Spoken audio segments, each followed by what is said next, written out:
정명철입니다. 교회에 온 지 한 12년 된 것 같은데 이 자리에 서는 거는 처음이거든요. 그래서 다 아시겠지만 저의 혈액형이 AB형입니다. AB형 천재 아니면 바보잖아요. 근데 앞에 서는 것도 잘 못해요. 그래서 앞에서 이렇게 강의하는 것 되게 싫어하고 대신 소그룹을 좋아하거든요. 그래서 이렇게 1대1로 만나가지고 얘기하는 거 그런 거 좋아하는데 그래서 이 프레젠테이션 하는 스킬 중에서 이런 게 있잖아요.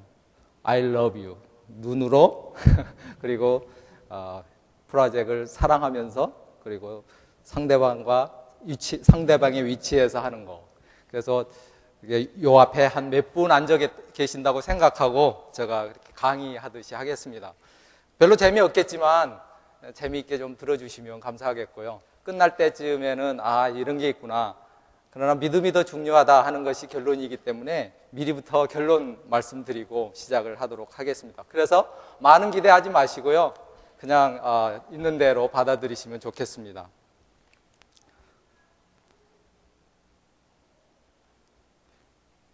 예, 이 그림이 무슨 그림이신지 아시죠? 천지창조, 미켈란젤로가 그린 천지창조입니다. 바티칸 시스티나 성당 천장벽에 여러 개의 그림들이 있는데 그 중에 하나입니다. 이 그림을 보시면 그 창조주 하나님께서 이렇게 손을 펴셔서 가운데 손가락을 펴셔가지고 인간을 만드신 이후에 인간을 만든 이후에 이 가운데 손가락에다가 대고 이게 뭐죠? 검지손가락에다가 대고 이렇게 생기를 불어넣는 그런 장면입니다. 이 하나님과 인간 사이에 아무런 이 간격이 없습니다. 다시 말하면 다이렉트리 하나님께서 창조하셨다 하는 것을 그림으로 표현한 것입니다. 생기를 불어넣으니까 이 천사들이 너무 놀라는 그런 장면을 미켈란젤로가 시스티나 성당에 그렸다고 합니다. 근데 인터넷 뒤져보니까 이런 그림이 돌아다니더라고요. 이게 누군지 아세요? 축구 선수 중에 한 명입니다. 축구 선수 중에 한 명인데 이 사람을 아실 겁니다. 코트디부아르라고 하는 나라 출신이고요. 디디에 드록바라고 하는 선수입니다. 들어보셨어요? 첼시 FC에서 아주 잘 뛰는 코트디부아르 출신의 선수인데요.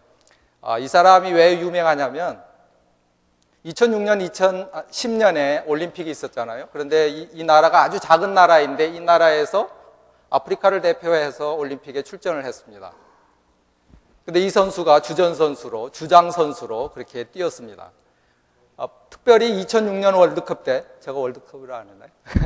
2006년 월드컵 때 이 나라에 아주 내전이 심한데 이 심한 내전을 종식시키기 위해서 이 사람이 이제 이 축구 기간 동안만이라도 우리가 내전을 좀 멈추자 그러면서 국민들을 설득했습니다. 그래서 정말 2006년 올림픽이 있는 동안에는 내전이 멈췄다고 합니다.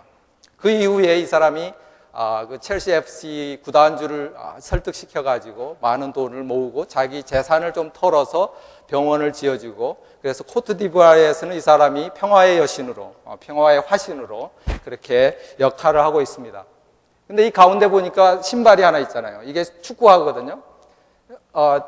이 사람이 워낙 잘하니까 드록 신이다 이렇게 명명되었습니다.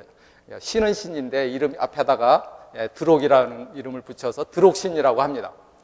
근데 이 신이 축구화를 통해서 인간에게 평화를 전한다 이런 거를 희화해서 그림을 만든 것입니다. 이 사이에 매개체가 있죠. 축구라고 하는 매개체가 있습니다. 그러나 하나님께서 인간을 만들 때는 이런 매개체가 없이, 다시 말하면 왜 제가 이 그림을 가져왔냐면 진화라고 하는 어떤 매개체나 큰 시간이라고 하는 매개체를 통해서 인간이 만들어졌을 것이다. 사람들은 그렇게 생각합니다. 그러나 앞에서 그림에서 보여드린 것처럼 인간의 창조는 하나님께서 직접 바로 인간에게 생기를 불어넣어서 만들었다 하는 것이 성경이 말하는 내용입니다. 창세기 1장에 보면 태초에 하나님이 천지를 창조하시니라 지난주 설교에서 목사님께서 말씀해 주셨습니다. 그래서 주어가 무엇이냐? 하나님이시다는 거죠. 그러나 세상에서는 주어가 하나님이 아니라 우연이나 자연 선택을 택합니다. 그래서 진화론이 나온 거죠. 진화론은 우연히 또는 자연 선택에 의해서 오랜 시간 동안에 만들어졌다, 그렇게 합니다. 그래서 하나님 대신에 우연을 집어넣습니다. 그래서 우리 인간도 우연히 만들어졌기 때문에 그렇게 목적이 없고 특별한 방향이 없다, 그렇게 말합니다. 그리고 성경 1절에 말씀하신 것처럼 창조의 범위는 어떠냐면 천지입니다. 그런데 이 천지도 여러 가지 설이 있어요. 태양계를 포함한 우리 인간이 사는 이 우주가 아니냐.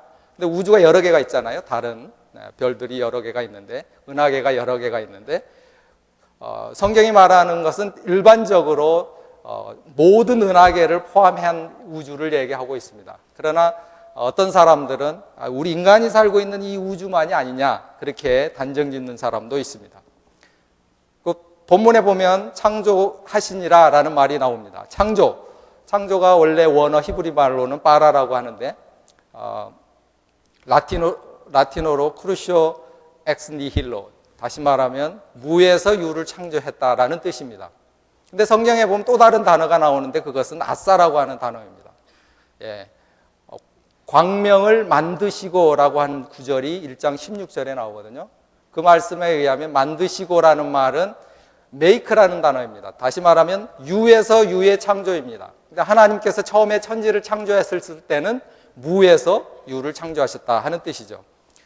또 성경에 보면 기간이 나오는데 태초에라는 말이 나오죠. 뿐만 아니라 첫째 날부터 여섯째 날, 일곱째 날까지 날이 나오는데 그 날의 개념이 욤이라고 하는 히브리어를 썼습니다. 그래서 이 욤도 해석이 워낙 다양해가지고 믿는 사람들조차도 의견이 많이 구별되어 있습니다. 예를 들면은 욤을 24시간 하루로 보면 창조는 6일 동안에 이루어졌다. 그래서 지구 나이는 6,000년이다. 이렇게 결론 짓는 사람들이 있고, 또 욤이라고 하는 단어가 다른 부분에서는 기간이나 일정한 시대를 이렇게 표현하는 경우도 있습니다. 그런 경우에는 지구 나이가 약 45억 년, 지금 우리 과학에서 말하고 있는 45억 년 나이하고 비슷하다, 이렇게 주장하는 사람도 있습니다. 창조의 방법은 처음부터 그 종류대로라고 성경이 얘기하고 있습니다. 그렇지만 또 다른 사람들은 아니다, 종류대로 만든 것이 아니라 점진적으로 이렇게 만들었다, 진화론은 그렇게 얘기하고 있고, 또 믿는 사람 중에서도 진행적 창조론을 주장하는 사람들은 그렇게 얘기를 하고 있습니다. 성경이 말하는 것은 말씀으로 창조되었다라고 얘기하고 있죠. 창조의 순서, 지난 설교에서 목사님께서 이미 말씀해 주셨지만 첫째 날, 둘째 날, 셋째 날은 공간을 준비하시는 작업이고, 넷째 날부터 여섯째 날은 채우시는 작업입니다. 그래서 첫째 날에는 시간, 공간, 지구, 빛을 만들었고, 둘째 날 바다하고 하늘을 만들었고, 셋째 날은 육지를 만드시고 거기에 식물을 이렇게 두셨죠. 넷째 날에는 공간을 채우시는 작업을 하셨는데 태양, 달, 별, 은하들을 만들었습니다. 다섯째 날은 바다하고 하늘을 채우시는 작업을 하셨는데 하늘에는 조류, 바다에는 물고기, 이렇게 채우셨습니다. 여섯째 날에는 육상 동물하고 사람을 만든 것을 볼 수가 있습니다. 그래서 제가 개략적으로 말씀드렸지만 기원에 대해서 여러 가지 설이 있어요. 그래서 제가 그 중에 6가지만 간략하게 소개하고 그 중에 어떤 것을 믿을지 그거는 나중 결론적으로 말씀드리도록 하겠습니다. 제일 먼저 창조과학이라고 하는 것이 있습니다. 크리에이션 사이언스입니다. 그래서 아까도 말씀드린 것처럼 우주창조연대는 6,000년에 걸쳐서 만들어졌다. 그래서 지구도 젊은 나이다, 이렇게 주장하는 팀입니다. 지구에 여러 가지 격변이 있었는데 그 중에 이 창조과학에서 주장하는 것은 전지구적 노화 홍수 단일 격변만 있었고 다른 격변은 없었다고 주장합니다.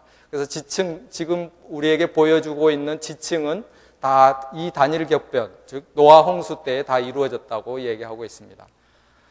대표적으로 이러한 주장을 하는 팀들이 한국창조과학회나 Institute for Creation Research라고 하는 데에서 이러한 주장을 하고 있습니다. 성경을 문자적으로 해석하기 때문에 지구 나이가 6,000년 나오게 되는 겁니다. 두 번째 설에는 재창조설이라는 것이 있습니다. 그 창세기 1장 1절에 잘 안 보이시나요? 예, 그 핸드아웃에 있습니다. 창세기 1장 1절에 하나님께서 천지를 창조하시니라. 그리고 한참 있다가 2절이 시작되었다. 1절과 2절 사이에는 큰 간격이 있었다. 그렇게 보는 겁니다. 그래서 둘째 날부터 2절부터 시작하는 것은 첫 번째 창조를 없애버리고 다시 창조하셨다. 그래서 재창조라고 이름 지어졌습니다. 그렇게 해석하는 이유가 첫째 절 1절과 2절 사이에 큰 간격이 있어서 왜 그렇게 큰 간격을 두셨느냐 하면 그 사이에 천사를 만드셨고 또 그 천사가 타락했다. 그래서 타락한 세상을 다 허물어 버리시고 다시 2절에 공허한 상태에서 세상을 창조했다. 이렇게 주장하는 팀입니다.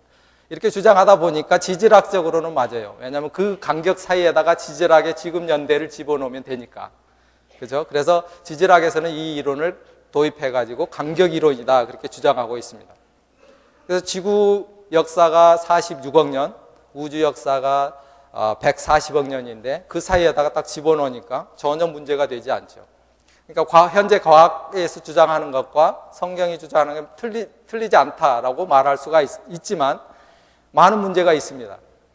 1절과 2절 사이에 그런 간격이 있다고 하는 것이 전혀 보이지가 않고 특별히 천지를 이렇게 창조하시니라 그런데 자세하게 말씀한 것이 2절이다. 대체적으로 우리 기독교에서는 그렇게 주장을 하거든요.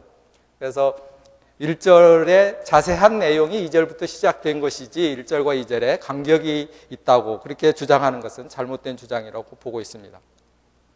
세 번째 창조론은 진행적 창조론입니다. 생물체가 오랜 기간에 걸쳐서 진화하다가 어떤 과정에서 이렇게 점프업했다. 다른 종류로.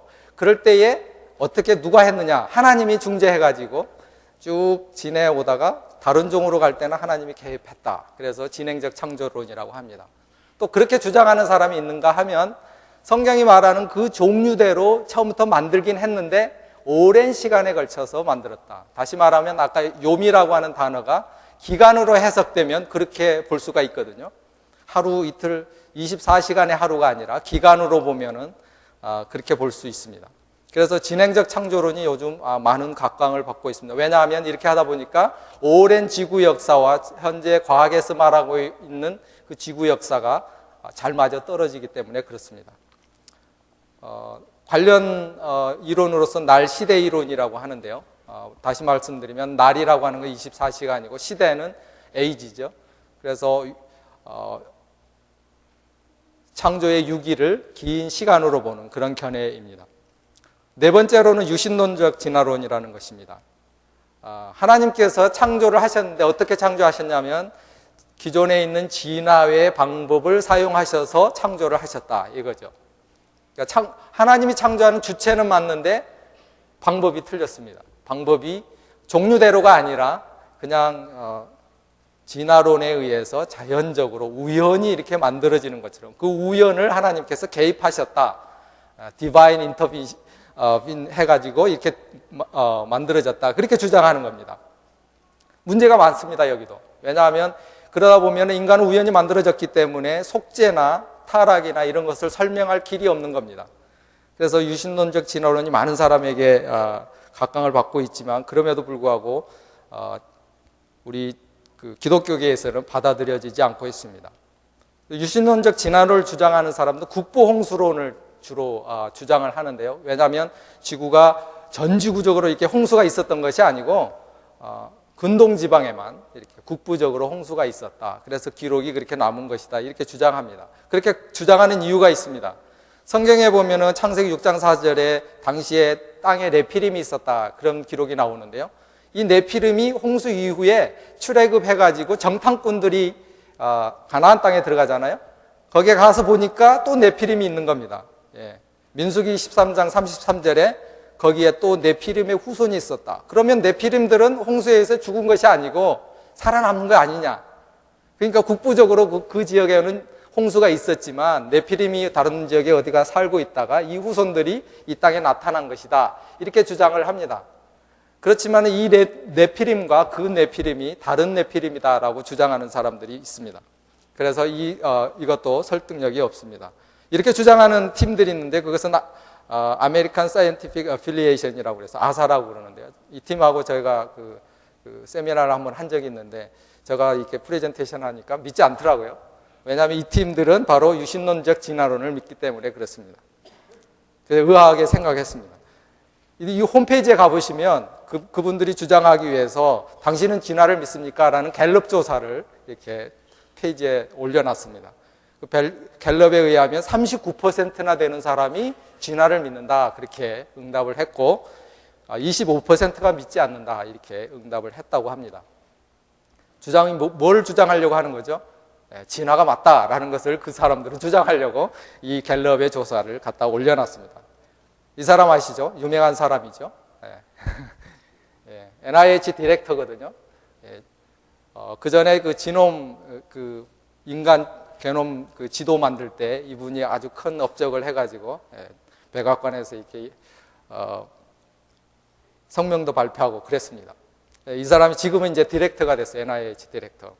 근데 이 사람이 책을 썼는데 이 사람이 이 책을 썼어요. Language of God이라는 책을 썼는데 이 책에서 이 사람은 자기는 과학하고 하나님을 믿는 거하고 전혀 컨플릭이 없더라. 왜냐하면 이분이 이거를 믿거든요. 유신론적 진화론. 즉 자기는 진화론을 믿어요. 그런데 또 하나님을 믿어요. 자기는 본어게인 크리스찬이라고 주장하면서도 진화론을 믿는다는 거죠. 근데 왜 진화론이 성경과 배치가 되는가 하는 것은 이따가 말씀드리기로 하고 이렇게 유명한 사람들이 자꾸 그렇게 얘기하니까 그게 맞는가 보다 그렇게 믿게 되는 것입니다. 다섯 번째인가요? 지적 설계. 지적 설계라는 이론이 있습니다. 이 지적 설계는 지구 연대가 상관이 없습니다. 단지 방법론적으로 하나님 어떤 설계자가 있어서 그 설계자가 이 우주 또는 이 자연, 생명체들을 만들지 않았느냐 그렇게 주장하는 것입니다. 역사적으로도 아주 긴 역사를 가지고 있는데 4세기, 3, 4세기 교부들이 이미 자연계에 어떤 지성이 있다. 그래서 그 지성이 자연 만물을 만들었다 이렇게 주장하기 시작했습니다. 특별히 그 18세기, 19세기에 들어와 가지고 윌리엄 페일리라고 하는 사람이 자연신학이라고 하는 책을 썼습니다. 거기에서 이런 주장을 하고 있습니다. 어떤 풀밭에 여러분이 시계를 하나 주었다면 그 시계를 들여다보면 이 시계가 자연적으로 만들어졌을까요? 아니면 누군가가 디자인해서 만들었을까요? 이런 질문을 합니다. 어떤 생각이 드십니까? 누군가가 설계해서 시간을 말해줄 목적으로 아주 정교하게 만든 것이다. 이렇게 여러분은 생각할 것입니다. 자연적으로. 그래서 자연계에도 보면 그런 것들이 너무 많다는 것이죠. 이렇게 주장하는 것이 진화론이 갑자기 생기면서 없어져 버렸어요. 없어졌다가 1900년대 들어와서 그 주장을 다시 하는 사람들이 생기기 시작했는데 대표적인 사람으로서 마이클 비히나 또는 윌리엄 댐스키라고 하는 사람들입니다. 이런 사람들은 어떤 지적인 존재가 의도적으로 자연을 설계해서 만들어졌다 이렇게 주장합니다. 디스커버리 인스티튜트 같은 데 가보시면 그 많은 자료들이 있습니다. 지적 설계 조금 더 설명을 드리면요. 자연계에 두 가지 오더가 있다는 거예요. 질서가 있어요. 질서가 있는데 하나는 자연 법칙에 의해서 이렇게 운행되는 질서가 있고 또 하나는 이따 말씀드릴 지적인 어떤 원인에 의해서 운행되는 질서가 있습니다. 자연 법칙에 의해서 되는 예를 들면은 바로 이 눈꽃송이라는 그러나요? 스노우플레이크. 육각형이에요. 다 육각형이에요. 대부분 다 육각형인데 모양이 다 다른데 얼음이 물방울이 있고 온도가 떨어지면 자연적으로 이게 생깁니다. 어떤 개입이 없어도 생겨요. 이거는 자연 법칙에 의해서 이루어지는 거기 때문에 설계자가 필요 없죠. 이런 것들은 다 제외하고 예를 들면 이걸 보세요. 이 그림을 보시면 뭐가 생각이 나세요? 무슨 그림이신지 아시죠? 러시모어 산에 가면 큰 바위 얼굴 네 분의 대통령 조각상이 있습니다. 이 그림을 보면은 자연적으로 어떻게 만들어진 것 같아요? 아니면 누군가가 만든 것 같습니까? 지적인 어떤 사람이 이 사람들을 조각했다 하는 것을 알 수가 있습니다. 다시 말하면 이 그림을 보면 여러분 많은 인포메이션이 들어있다라고 하는 사실을 알게 된다는 거죠. 그런 인포메이션이 우리 인간에게도 있는데 그것이 바로 대표적인 예가 DNA입니다. DNA는 인간이 인간 되게 하는 정보가 그 속에 다 들어있거든요. DNA가 너무너무 지적으로 이렇게 설계가 되어 있어요. 우리 자연과학을 하시는 분은 알지만 4개의 염기가 어떻게 이렇게 조합돼가지고 한 프로테인을 만드는 것. 그게 너무너무 정교하게 잘 돼 있어요. 그러다 보니까 자연이 만들어진 것이 아니라 어떤 디자이너가 디자인하지 않았겠는가 그렇게 생각하는 사람들이 있거든요. 그래서 이런 것들을 이렇게 찾아내자, 자연계에서. 그러면 창조주가 있는 것을 믿게 될 것이다. 근데 그 창조주가 누구냐? 뭐 부처도 될 수 있고 이러다 보니까 이게 곽감을 받지는 못하지만 그 창조자가 하나님이다라고 연결만 지우면 인텔리전트 디자인도 많은 과학적인 그런 지지를 받게 될 것입니다. 마지막으로 무신론적 진화론, 세상이 말하는 거죠. 유물론적 세계관을 낳기도 하고 인본주의 신념을 낳기도 합니다. 이 밑에 있는 그림은 원숭이가 인간 해골을 쳐다보면서 이런 말을 하고 있다라는 거죠. 그대는 신과 같이 될 것이다. 원숭이가 신과 같이 될 것이다. 그런 말을 요 밑에 이렇게 라틴어로 써놨는데요. 그런 그림을 이렇게 조각상이 나타내고 있습니다. 자연사 박물관에 가면 있다고 그러는데 제가 부끄럽게도 아직도 자연사 박물관을 한 번도 안 가봐가지고 이것이 있는지 없는지 잘 모르겠습니다. 그러니까 원숭이가 그대는 언젠가 신과 같이 될 것이다. 인간을 거쳐서 신과 같이 될 것이다. 이런 뜻이죠. 이런 유물론적 또는 인본주의적 그런 세계관을 낳는 것이 바로 무신론적 진화론입니다. 그러니까 생물의 모든 중재가 의지가 아니라 우연에 의해서 된 것이기 때문에 윤리관도 상대적이에요. 절대적인 것이 없습니다. 우리는 절대적이죠. 왜냐하면 성경이 말하는 대로 우리는 행동하는 것이 옳은 것이기 때문에 그렇죠. 근데 세상의 윤리는 그렇지 않습니다. 시대가 바뀌고 좀 모조리티가 이게 옳다 그러면 그거 따라가는 거거든요. 근데 성경은 모조리티가 옳다 그래도 성경이 말하는 진리가 있기 때문에 그것은 절대적인 거라고 볼 수가 있죠. 유명한 진화론 단체가 있는데 그것은 ACLU하고 내셔널 아카데미 오브 사이언스입니다. 미 국립과학원이라고 번역할 수가 있을 것입니다. 홈페이지에 가보시면 이런 것이 있습니다. 첫 페이지에 여기 보면 에볼루션 리소스라고 하는 그런 홈페이지가 있고요. 거기를 클릭하면은 에볼루션 리소스 안에 이런 내용들이 있습니다. 사이언스 앤드 릴리전이라고 하는 부분이 있고 그 부분에 진화가 이론입니까? 사실입니까? 라는 질문을 하고 있습니다. 그런데 여기에 대답은 둘 다다. 둘 다다. 다시 말하면 이론이기도 하지만 사실이다. 그러면서 쭉 설명을 해놨어요. 읽어보세요, 나중. 홈페이지에 가면 있는데. 뭐 그렇게 길지 않으니까요. 그 내용은 뭐냐면 여러 가지 실험적인 증명을 해가지고 더 이상 부인할 수 없는 증거들이 있다면 다른 실험을 해도 똑같은 증거가 나온다면 그것은 팩트다라는 거예요. 다시 말하면 진화론은 팩트다. 이론이 아니고 이론도 이론이지만 이론보다는 오히려 이제 팩트다 이거예요.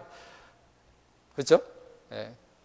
국립과학원에서 그렇게 얘기합니다. 그러니까 그 밑에서 과학하는 대부분의 사람들은 다 이렇게 믿어야 되는 것입니다. 오늘 제가 저희 밑에 있는 박사과정 학생하고 대화하는 중에 내가 오늘 교회에서 이걸 프리젠테이션 한다 그랬더니 너는 진화론을 안 믿느냐고 나보고 그러더라고요. 나 안 믿는다고. 아니 인간에서 원숭이에서 사람 된 거 그거 다 우리 다 배웠는데 그거 안 믿느냐. 너무너무 놀라면서 아주 이상한 눈으로 쳐다보듯이. 대부분의 사람들이 그렇습니다. 미국에. 국립과학원에서 이렇게 주장하니까 안 따를 수가 없는 거죠. 이렇게 주장하면은 직장 쫓겨납니다. 누군지 아시죠? 스티븐 호킹이라고 하는 사람입니다. 최근에 이분이 너무 유명한 물리학자인데 아직 노벨상을 못 땄어요. 이론 물리학자라서 아마 그런가 봅니다. 스티븐 호킹이 이런 책을 썼어요. 그랜드 디자인이라고 하는 책을 쓰면서 그 책의 내용이 뭐냐면 우주는 신이 창조한 것이 아니고 스스로 창조되었다. 저절로 만들어졌다. 아주 유명한 물리학자가 이 말을 하니까 대부분의 사람들이 그렇다 이렇게 이제 얘기하는 것입니다. 루게릭병에 걸려서 이렇게 전자 이걸 넣고 이렇게 말을 하는 분인데요. 그래서 제가 정리를 했습니다. 이제 기원에 관한 이론들 6개가 있습니다. 이렇게 6개가 있는데 몇 가지 정의가 필요해요. 하나는 대진화라고 하는 것이 있고 하나는 소진화라는 것이 있는데, 대진화는 뭐냐면 종에서 종으로 이렇게 뛰어넘는 것을 대진화라고 그럽니다. 원숭이에서 고릴라를 거쳐서 사람이 되는 것, 그게 대진화고요. 소진화는 뭐냐면 조그만 종 내에 변이들이 있거든요. 뭐 사람도 다 다르고 이게 꽃들도 다 같은 종이지만 다르듯이 그거를 이제 소진화라고 그러는데, 성경에서도 소진화는 인정하죠. 성경을 믿는 사람들도 소진화는 인정하지만 대진화는 인정하지 않습니다.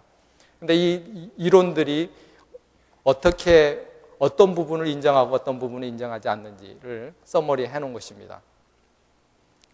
여러분 핸드아웃에 나와 있으니까, 창조 연대 중에서 창조과학만 젊은 지구를 주장하고 나머지는 다 오래된 지구나 아니면 무관한 그런 주장을 하고 있고요. 창조주의 존재에 있어서는 진화론만 존재를 인정하지 않고 나머지는 다 인정을 합니다. 그래서 생명 기원에 대해서는 두 가지로 요약할 수가 있습니다.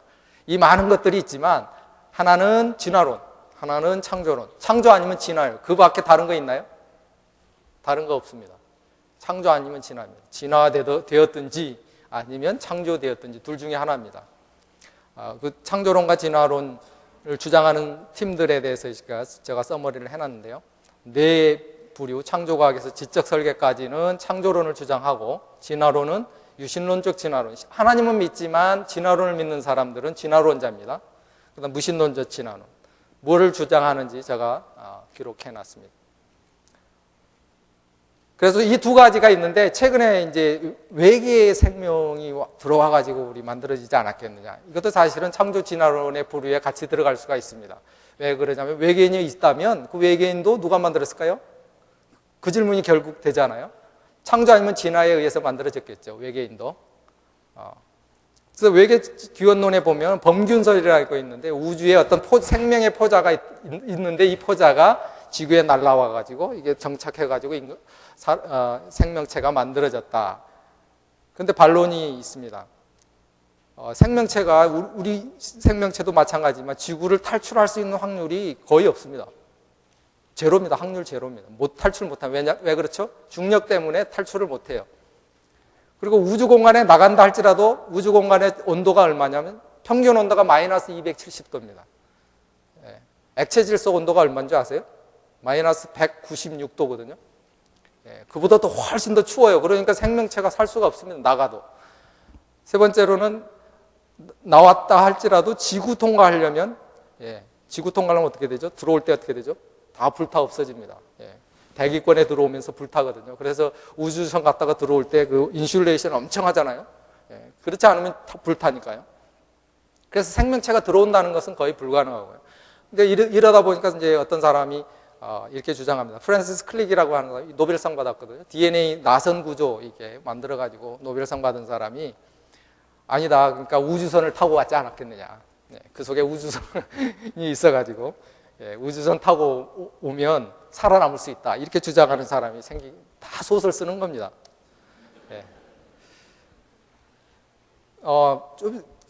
외계에서 왔을 것이다 하는 것을 관찰하는 방법은 운석을 관찰하는 방법이 제일 좋습니다. 그래서 운석, 즉 우주에서 날라 들어온 거, 지구에 떨어지는 운석 있잖아요. 운석을 분석해 보면 그 속에 생명체가 있는지 없는지 보면 알거든요. 그래서 이제 운석이 가장 좋은 타겟인데, 운석은 떨어져 갖고 오래 있으면 오염되잖아요. 지구에 있는 생명들이 이렇게 오염시키기 때문에 별 의미가 없습니다. 그래서 금방 떨어진 거 주워 갖고 하면 그래도 조금 오염을 최소화시킬 수 있잖아요. 그래서 69년에 호주 빅토리아 지방에 떨어진 운석을 분석해 봤습니다. 바로 떨어지자마자 얼마 안 돼서 주워서 해봤더니 아미노산이 발견된 거예요. 아미노산 이거 보니까 이게 분석한 장면인데 잘 안 보이네요. 하여간 있습니다. 그게 D형도 나오고 L형도 나오는데, 아미노산 두 가지 형태가 있거든요. 같은 거라도 D형이 있고 L형이 있는데 둘 다 나온 겁니다. 근데 그게 무슨 생명체와 연관이 있느냐? 아무도 증명할 길이 없죠.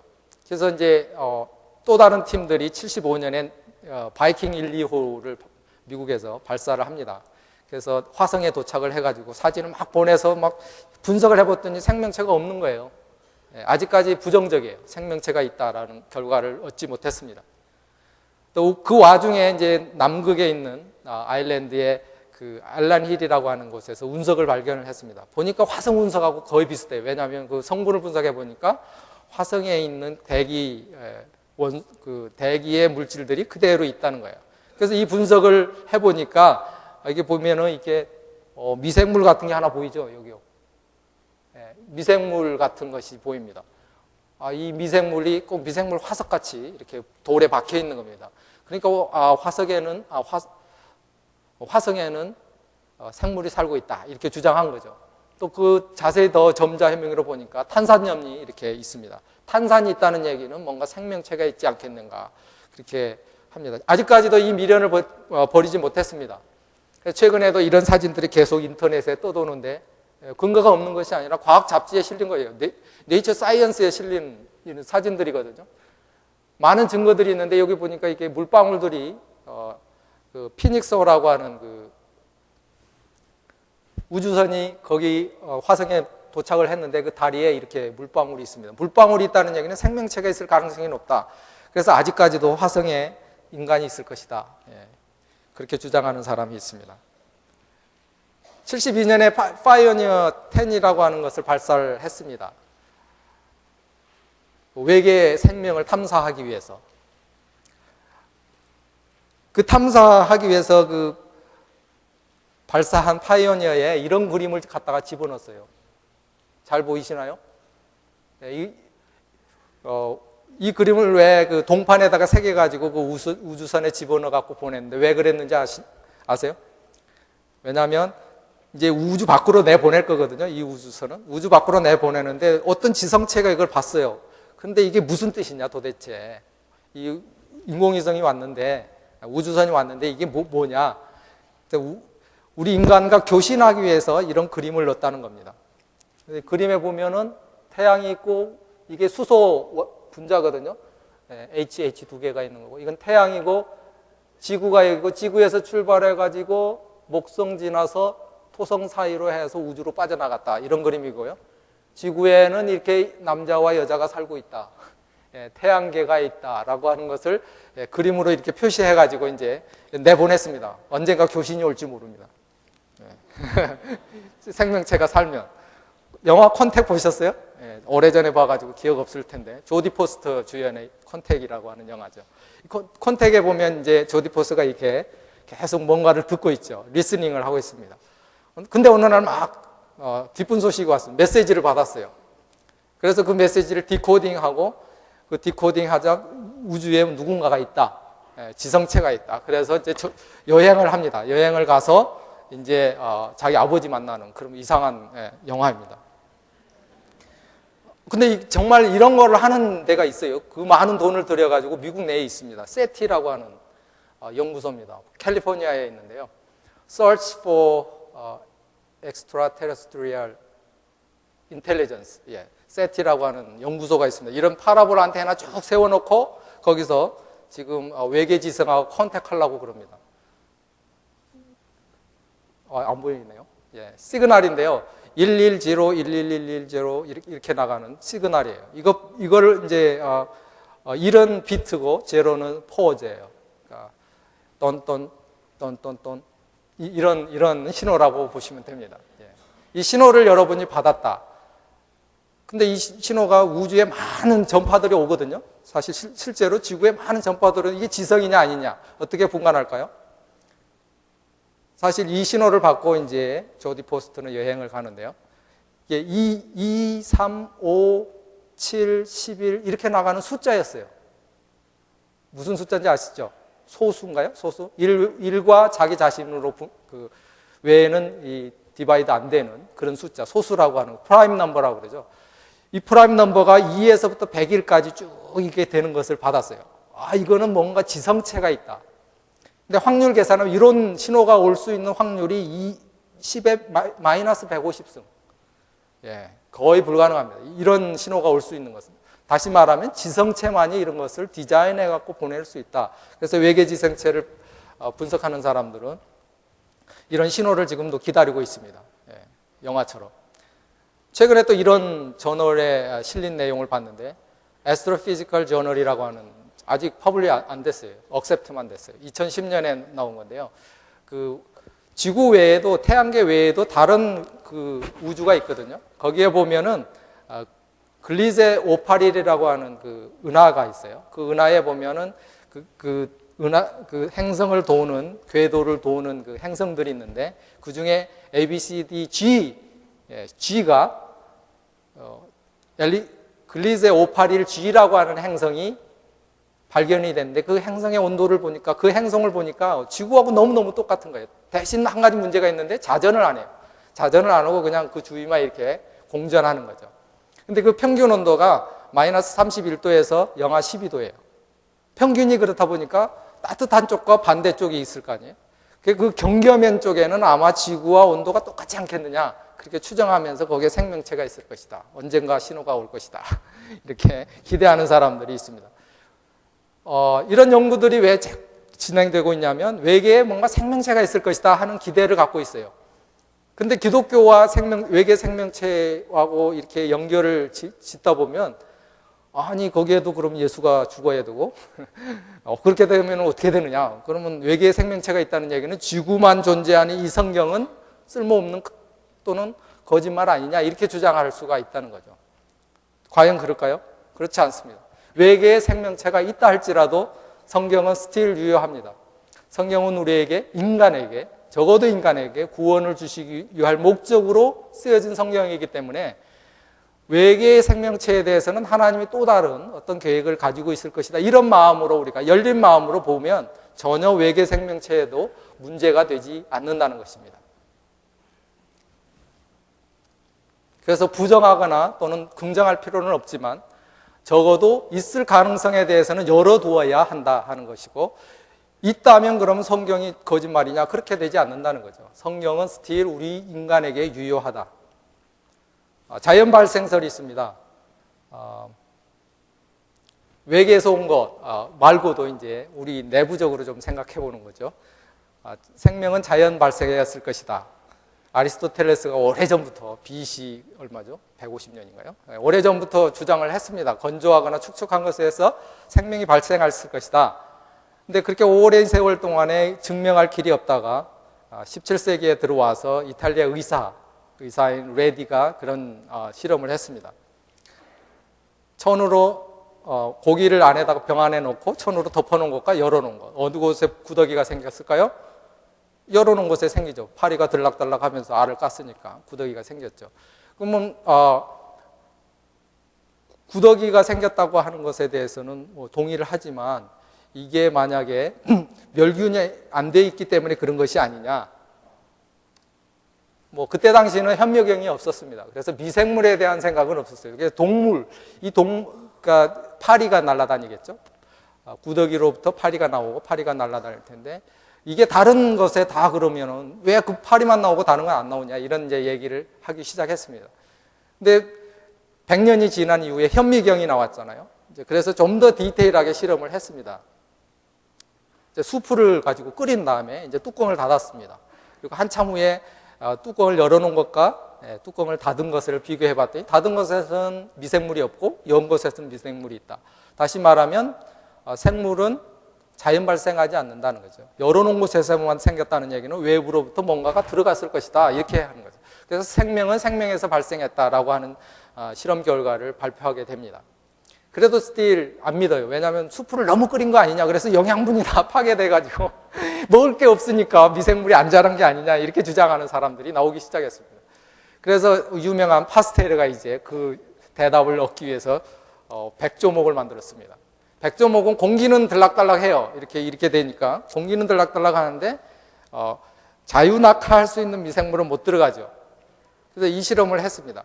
그래서 수프를 다시 넣고 끓인 다음에 이제 이렇게 놔뒀더니 목을 이렇게 길게 늘어뜨린 데에서는 미생물이 안 생기고, 목을 탁 잘라버린 데에서는 미생물이 생겼습니다. 그래서 결론적으로 미생물은 생물은 생명에서만 나온다 하는 결론을 짓게 되었습니다. 시간이 지나면서 계속해서 이제 다른 가설들이 나오죠. 오파린 할레인이라고 하는 사람이 이제 이런 가설을 세웁니다. 최초의 생명체는 어떤 따뜻하고 작은 연못에서 생겼다 이렇게 주장하는, 그래서 자연 발생했다라는 주장이 생기기, 이 소설 쓴 겁니다. 실험적으로 증명한 게 아니고 소설을 썼습니다. 그러면서 이것들이 이렇게 원시 대기에서 뭔가 합성이 되면, 원시 대기가 그 환원성인데 메탄, 수소, 수증기, 암모니아들이 이렇게 모여가지고 막 이 번개가 치고 이러다 보면 뭔가 유기물이 만들어졌을 것이고, 이 유기물이 연합이 되어서 코아 세르베이트라고 하는 것이 만들어지고 이것이 바다로 흘러 들어가서 뭔가 생물이 생겼을 것이다 이렇게 주장하는 것입니다. 이런 가설을 세웠습니다. 1960년, 30년대에. 근데 과연 이런 웜 리들 펀드가 있을까요? 자연사 박물관에 가면은 이게 있을 거다 그러면서 이렇게 설명을 한답니다. 지금 현재의 대기 조건에서는 그게 불가능하거든요. 지금 현재의 대기는 산화성이에요. 그죠? 산소도 있고 질소도 있으니까 산화성입니다. 그래서 산화성인 상태에서는 안 만들어지죠. 그리고 환원성이려면 수소가 많아야 되는데 수소는 너무 가벼워요. 그래서 쉽게 공중으로 날아가 버립니다. 그래서 수소를 잡을 수가 없습니다.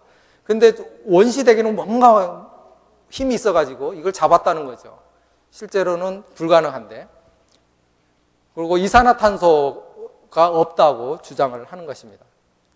이걸 증명하기 위해서 밀레 유레이가 이제 디자인을 해가지고 실험실에서 이런 실험을 했습니다. 원시 대기, 환원성 대기를 집어넣고 막 전기 방전을 한 다음에 응축을 시키니까 그 속에서 아미노산 또는 핵산들이 나오더라. 봐라, 이거 봐라. 생명체의 기본 물질이 나오지 않았느냐. 결국은 이러한 것을 화학진화라고 그러거든요. 화학적인 어떤 반응에 의해 가지고 또 생물체의 기본 물질이 만들어진 걸로 봐서 생명체는 만들어지지 않았겠느냐. 그래서 사이언스에 이렇게 퍼블리시를 했습니다. 반론. 정말 그럴까요? 환원성 대기라는 증거가 어디 있죠? 그런 증거를, 그런 어떤 실험적인 증거를 만들기 위해서 환원성 대기를 가정한 거거든요. 그래서 근데 만약에 메탄하고 산소가 존재해가지고 막 방전시키면 폭발해버리거든요. 더 이상 만들어지지가 않아요. 근데 산소 빼버리는 거예요. 왜냐하면 자기 이론에 안 맞으니까 빼버리는 거죠. 또 산소가 없으면, 실제로 지구에 산소가 없으면 모든 생명체는 죽습니다. 지금 현재 그 오존층이 파괴된다 그러잖아요. 오존층은 산소에서 나옵니다. 산소에서 나오는데 산소가 없으면 오존층도 안 만들어지죠. 그 자외선이 대부분의 그 오존층에 의해서 이렇게 차단이 되는데, 만약에 그 오존층이 1% 감소하면 자외선이 2% 더 지구에 도달하게 되고, 그렇게 되면 3%의 피부암 환자가 생긴다는 거예요. 그러니까 1%, 2%, 3%, 5% 하면 몇 퍼센트예요? 3, 5, 15%의 환자들이 생긴다는 거예요. 지금 지구가 아주 병을 앓고 있죠. 1984년에 찍은 사진인데요. 그린 컬러입니다. 아직은 구멍이 안 뚫렸습니다. 1997년에 찍은 건데 가운데 뻥 뚫렸습니다. 이 오존층이 사라졌다는 거예요. 그 이유가 프레온 가스 많이 써가지고 오존층이 사라졌다. 원시 대기에서 만약에 오존층이 없는 상황이면 생물체 만들어지면 바로 죽습니다. 바로 자외선 쪼여가지고 다 죽는다는 거죠. 그래서 원시 대기의 가정은 틀렸다, 이렇게 결론을 지을 수가 있습니다. 시간이 몇 시까지 해야 됩니까? 예? 끝났습니까? 예. 예. 연력학 1법칙은 보존법칙인데요. 에너지는 물질에서부터 나온다. 그리고 에너지는 더 이상 생성되지 않는다. 그로부터 물질에서 나온다는 이론에서 원자 핵폭탄이 만들어졌습니다. 히로시마에 터뜨렸더니 엄청난 그 화력을 발휘해가지고 많은 사람이 죽었죠. 무에서 저절로 어떤 물질이 생성되지 않는다는 이론입니다. 근데 진화론은 뭔가 무에서부터 뭔가 만들어져가지고 지금까지 생명체가 만들어졌다고 주장하는 거잖아요. 연력학 제1법칙이 어긋나죠. 제2법칙은 이겁니다. 엔트로피가 증가한다는 거죠. 오래되면 이렇게 허물어지는 것처럼 인간이 오래되면 나이 들고 이렇게 꼬부라지는 것처럼 시간 지나면 다 질서도가 허물어진다는 이론입니다. 근데 그 질서도가 가만 놔두면 없어지는데 어떻게 만들어지죠? 어떻게 이렇게 정교한 인간이 이르기까지 이렇게 만들어지느냐 이거죠. 만들어질 수가 없습니다. 그렇지만은 하나님이 에너지를 더 넣으시면, 뭔가 기계적인 에너지가 들어가면 공장에서 이렇게 물품이 에너지를 넣었을 때 만들어지는 것처럼 에너지가 가해지면 만들어질 수가 있듯이, 연력학 제2법칙이 말하는 것은 하나님의 창조를 오히려 증거한다는 것입니다.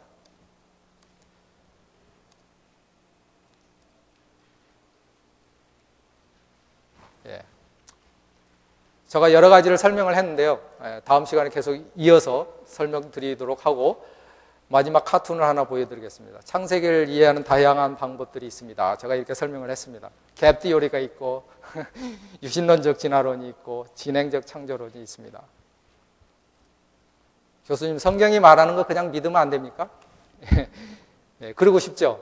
근데 사람들이 너무 복잡해가지고 이렇게 하는 것을 참 쉽지 않은 것 같습니다. 믿음이면 됩니다. 믿음으로 믿으면 되는데, 그것도 은혜죠. 그런데 뭐 복잡하게 이렇게 생각해가지고 믿는 사람이 있습니다. 그런 사람들은 이거를 좀 더 디테일하게 연구하면 믿음에 더 큰 확신을 얻지 않을까, 그렇게 생각을 합니다. 감사합니다.